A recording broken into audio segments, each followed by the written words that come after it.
raindrops keep falling on my head,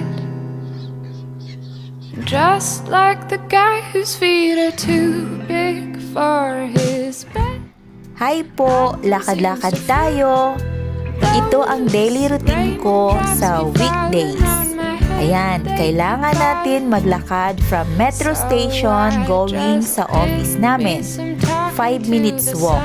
Exercise every morning. Guys, flex ko lang ulan namin dito kasi last ulan namin dito, kung hindi ako nagkakamali, ay noong January 11. At nasundan ito nitong November 8 lang po, particular sa Dubai. So, 10 months bago umulan ulit this year, 2020.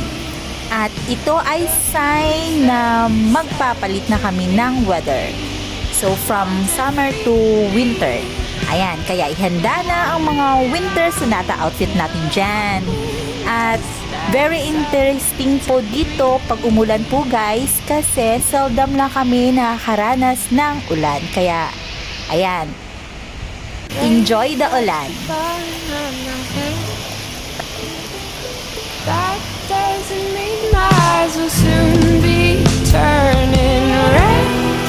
Crying's not for me, no, 'cause I'm never gonna stop the rain by complaining, because I'm free.